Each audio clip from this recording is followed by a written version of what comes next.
지난번 영상에서 제가 유재석님의 뜬뜬 핑계고 발언을 빌려 열심히 모은 돈이 녹아내리는 인플레이션의 공포에 대해 말씀드렸었죠. 가만히 있었는데 내 자산이 사라진다는 그 이야기에 정말 많은 분들이 공감해 주셨습니다. 그런데 영상을 만들다 보니 문득 여러분들께서 이런 궁금증이 생기실 것 같더라고요. 그래, 물가가 오르는 인플레이션이 나쁜 건 알겠어. 그럼 반대로 물가가 떨어지는 것은 좋은 거 아냐? 가격이 내려가면 살기 좋아지는 거 아닌가? 그래서 준비했습니다. 인플레이션의 정반대편에 있는 녀석, 바로 디플레이션입니다. 결론부터 말씀드리면 인플레이션이 내 돈을 훔쳐가는 도둑이라면 디플레이션은 경제의 숨통을 아예 끊어버리는 저승사자에 가깝습니다. 우리는 흔히 물가가 내리면 할인이라고 착각하지만 경제학자들은 이것을 침체라고 부르며 벌벌 떱니다. 도대체 왜 물가 하락이 축복이 아니라 경제의 구조적 질병인지, 그리고 그 안에서 우리는 어떻게 살아남아야 하는지, 오늘 그 궁금증을 완벽하게 해결해 드리겠습니다. 저는 생존의 경제학입니다. 구독과 좋아요는 영상을 만드는 많은 힘이 됩니다. 자, 이야기 시작합니다. 먼저 디플레이션이 도대체 뭔지 아주 쉬운 비유로 설명해 드리겠습니다. 경제학에서는 인플레이션을 외향적인 아이, 디플레이션을 내향적인 아이에 비유하곤 합니다. 인플레이션은 에너지가 넘쳐서 막 뛰어다니는 외향적인 아이와 같습니다. 물가가 막 오르고 경기가 과열되는 거죠. 이럴 때는 부모님인 한국은행이 금리 인상이라고 하는 회초리로 혼내거나 시중에 돈을 거둬들이는 유동성 회수라는 방식으로 장난감을 뺐으면 비교적 쉽게 진정시킬 수 있습니다. 그런데 디플레이션은 다릅니다. 이 친구는 방구석에 틀어박혀서 나오지 않는 극도로 내향적이고 우울한 아이와 같습니다. 경기가 침체되어 아무도 돈을 쓰지 않는 상황이죠. 이 아이를 밖으로 나오게 하려면 어떻게 해야 할까요? 금리 인하라는 맛있는 걸 사주고 돈을 푸는 유동성 공급으로 용돈을 줘도 싫어 안 나갈래 하고 문을 잠가버립니다. 아무리 돈을 풀어도 꼼짝도 하지 않는 상태. 이게 바로 경제학에서 말하는 유동성 함정인데요. 조금 더 피부에 와닿게 김밥 천국으로 예를 들어보겠습니다. 경기가 안 좋을 때 정부가 금리를 낮추는 건 김밥 천국에 온 손님에게 5,000원짜리 할인 쿠폰을 쥐어주는 것과 같습니다. 원래라면 손님은 기분이 좋아서 김밥 한 줄만 먹을 걸 돈가스에 쫄면까지 시켜 먹어야 정상입니다. 이게 소비가 살아나는 원리죠. 하지만 디플레이션이라는 공포가 덮치면 사람들의 심리가 얼어붙습니다. 쿠폰을 받아도 당장 내일 회사가 망해서 월급이 끊길지도 모르는데 이 돈을 어떻게 써? 라며 그 돈을 고스란히 주머니 깊숙한 곳에 숨겨버립니다. 김밥 한 줄조차 사 먹지 않고 그냥 굶어버리는 겁니다. 유명한 경제 격언 중에 말을 물가로 끌고 갈 수는 있어도 억지로 물을 마시게 할 수는 없다는 말이 있습니다. 한국은행이 금리를 낮춰서 돈이라는 물을 여러분 코앞까지 갖다 줘도 경제 주체들이 미래가 무서워서 입을 꾹 다물고 물을 마시지 않는 상태.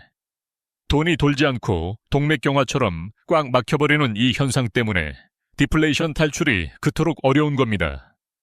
그렇다면 이 우울한 아이, 디플레이션은 도대체 왜 찾아오는 걸까요?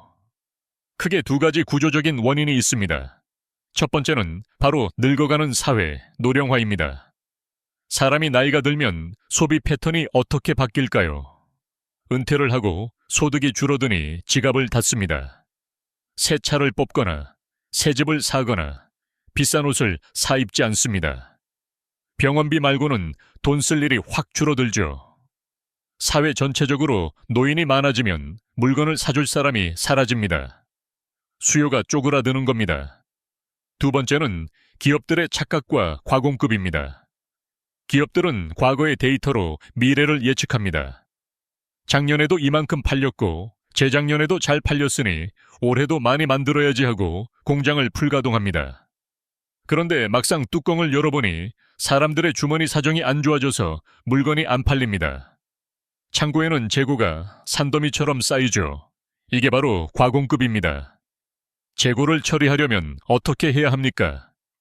가격을 깎아야겠죠. 눈물의 땡처리가 시작되는 겁니다. 아니, 그래도 물건값 싸지면 좋은 거 아니야 라고 생각하실 수 있습니다. 하지만 여기서 디플레이션의 악순환이 발생합니다.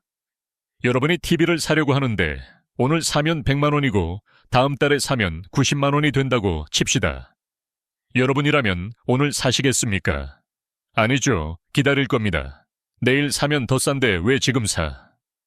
이 심리가 전 국민에게 퍼지면 소비가 뚝 끊깁니다. 소비가 멈추면 기업은 돈을 못 법니다.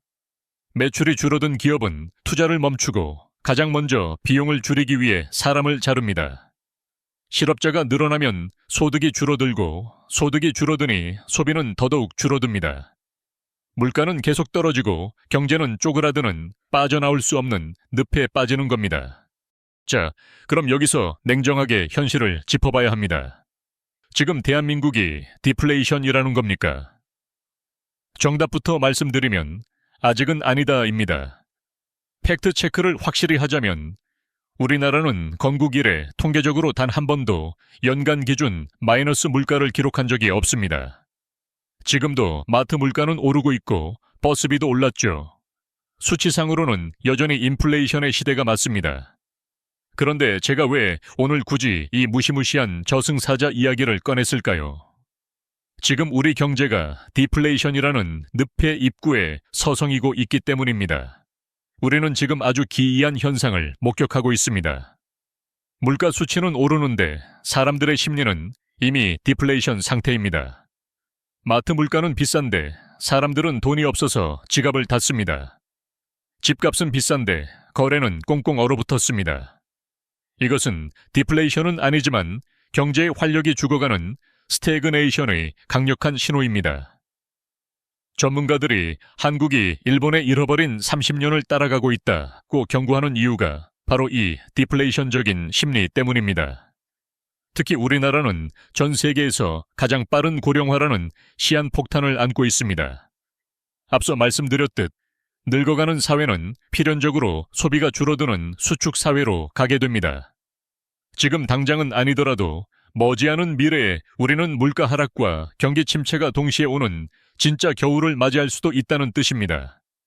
그렇다면 이런 저성장 수축 사회에서 우리는 어떻게 생존해야 할까요? 과거처럼 사두면 언젠가 오른다라는 무조건적인 우상향의 믿음은 버려야 합니다. 오늘 디플레이션 이야기를 한 이유는 공포를 드리기 위해서가 아닙니다. 인플레이션이라는 불길만 조심하다가 디플레이션이라는 빙하기에 얼어 죽지 않도록 미리 디플레이션은 이런 것이다라는 경제상식을 알려드리고 싶었습니다. 경제는 계절과 같습니다. 여름이 가면 반드시 겨울이 옵니다. 그리고 준비된 사람에게 겨울은 위기가 아니라 남들이 던진 자산을 줍는 기회가 될 것입니다. 지금까지 생존의 경제학이었습니다. 오늘 이야기가 여러분의 통찰을 넓히는 데 도움이 되셨다면 구독과 좋아요 부탁드립니다. 감사합니다.